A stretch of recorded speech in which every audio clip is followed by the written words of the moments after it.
အားလုံးပဲမင်္ဂလာပါခင်ဗျာဝါဆိုလက်ပြညက်မှာကျွန်တော်ဒီဘုန်းကြီးကျောင်းမှာပါနော်ဒီဘက်ကအဖွားအဖိုးဖွားတွေကြတော့လေအရင်တော့ကျွန်တော်တို့ကငငယ်တုန်းကလိုမျိုးပဲဘုန်းကြီးကျောင်းမှာတီလာယူပြီးတော့ဒီဘုန်းကြီးကျောင်းမှာပဲညဘက်တွေဆိုရင်တညလုံးတရားတွေထိုင်တယ်ဘုရားရှိခိုးတယ်ပြီးကျရင်စကားတွေဝိန်ဖွဲပြောကြတာပေါ့နော်အရင်တော့ကကျွန်တော်ငယ်တုန်းက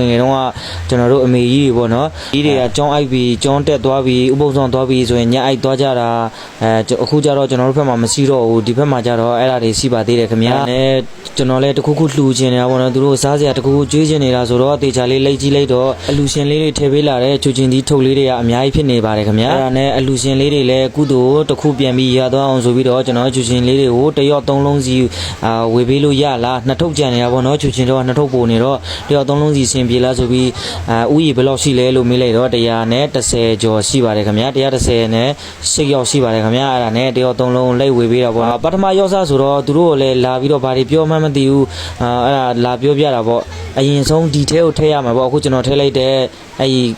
တောင်းထဲကိုထည့်ရမှာအရင်ဆုံးအဲ့ထဲပြီးမှဒီဘက်ကကြီးတဲ့ဘက်ကနေဖြည်းဖြည်းချင်းဝေပေးရမယ်လို့ပြောတာပေါ့နော်စကားပြန်2ယောက်ကသူတို့ကတီးရတဲ့နဲ့ပြန်ပြီးတော့ဗမာလိုမပြန်တဲ့ပဲဖြစ်နေတော့တိမ်ပတ်နေရတာပေါ့ဥပုပ်တွေအဖိုးဖွားတွေကြတော့ဥပုပ်ဆောင်2ဆောင်ရှိတာပေါ့နော်ဒီဘက်ကတော့ main ကလေးဆောင်ဖြစ်ပြီးတော့ဟိုဘက်မှာယောက်ျားလေးဆောင်ဖြစ်ပါတယ်ခင်ဗျာ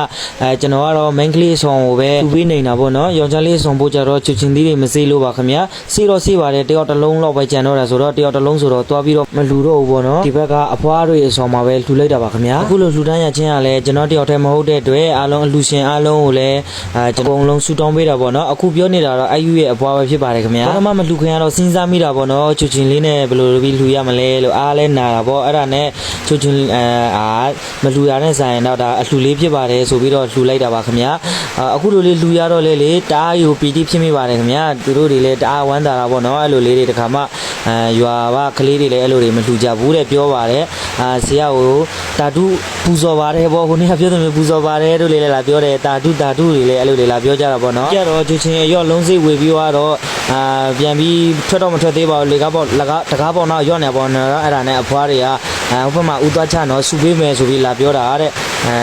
ကိုရီးယားလည်းနားမလဲတော့လဲအုပ်တွေပါချီပြရတယ်ကိုပြောစကားနားမလဲသူပြောစကားနားမလဲနဲ့ဘာသာပြန်တွေကလည်းအားကိုးလို့မရဘူးလာပြောတာဆိုသူတို့တွေကIUတို့ကြီးပြီးတော့စကားပြန်ခိုင်းနေတယ်လေဟိုကောင်တွေကလည်းပါဇက်ဖျားမှနေမေးနေကြတာကလေးတွေကစကားနားလဲတယ်ဆိုပေမဲ့အဲ့လိုအများကြီးနားမလဲသေးဘူးပေါ့နော်သူတို့ကနားတော့နားထောင်တတ်တယ်ဒါပေမဲ့ဟိုပြန်ဖို့ရမြန်မာပြန်ဖို့ရကိုသူတို့ကပြန်ပြီးနည်းနည်းခက်နေတာပေါ့အဲ့လိုပုံစံမျိုးဖြစ်နေတာပေါ့ခင်ဗျာပြီးကြတော့အားလုံးဒီကျွန်တော်